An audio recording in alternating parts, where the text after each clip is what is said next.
Welcome to my ranking of all the Piranha films. Now, a very quick disclaimer concerning what I've written on the thumbnail. When I say every Piranha film, I mean in the main Piranha series as written on Wikipedia. It could be there are some random Piranha films out there that I'm not aware of, Piranha versus Octopus on Sci-Fi or something like that, that you will not see on today's list. I'm just going for the main official line. There are 5 such films. I think 5 is about the minimum I would make a rankings video for now that I think about it. It's not going to be a long one today. I have done full reviews for 4 of the 5 films I'm going to be talking about briefly today.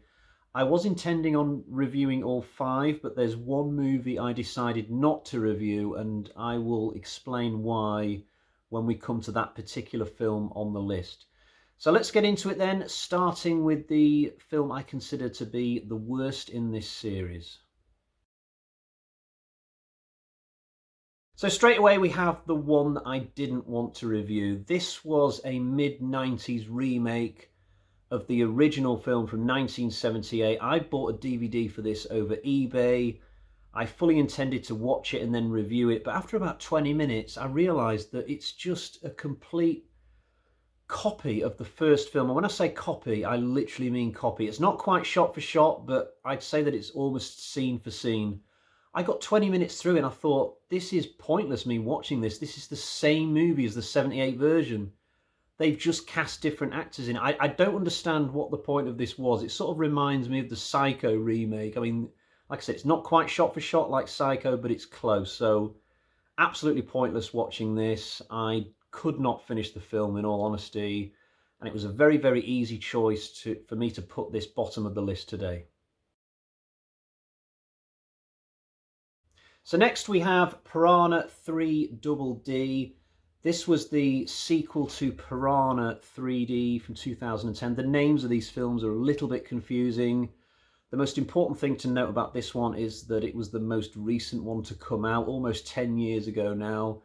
And the first half of it is a fairly decent horror setup. Christopher Lloyd's back briefly from the first film. Danielle Panabaker is the final girl this time. It's good. And then about halfway through, David Hasselhoff comes into it, and the whole tone of the film just becomes a complete and utter farce. I've got mixed feelings about the second half of this film because it's sort of funny, but at the same time, it leaves me thinking, where's the horror film that I was enjoying for the first 45 minutes? It's kind of strange.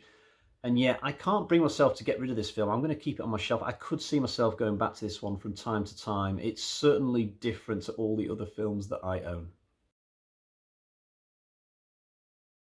In the bronze medal position, we have Piranha 2, The Spawning. This is the one which James Cameron directed, or at least he directed most of it. It's got a good opening, this one, a good climax. In the middle, there's lots of cheesy Love Boat stuff, which doesn't quite work for me. It's as if they've tried to make it a combination of Creature Feature and Caddyshack, but the writing's just not sharp enough for that kind of ambition. It's very colourful. It's got a good location somewhere in the Bahamas. I think Lance Henriksen's in it. And the concept of flying piranha fish is not as silly as it sounds, as it's portrayed in this film. So this one's not great, but it's at least watchable. It's decent. In the runners-up spot, we have Piranha 3D from 2010. This one has got a whole host of recognisable actors. It's a great summertime horror film. It's got one absolutely outstanding sequence, which I talked about at length in my full review. It's genuinely funny at times throughout the movie, and yet doesn't descend into slapstick like its sequel.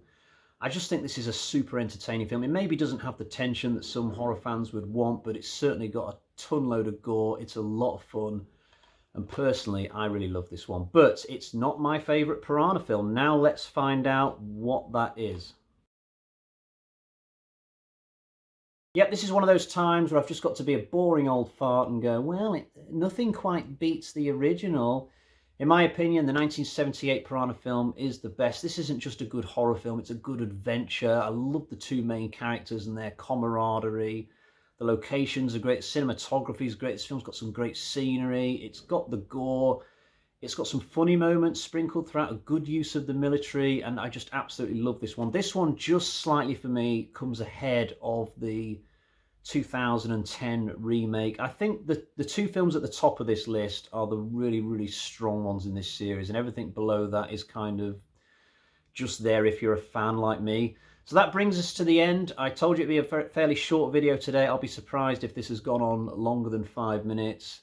That was my ranking of all the Piranha films. I'll be back soon with another video, which I believe will be another review in my film series coming next. Until next time, cheerio, bye-bye.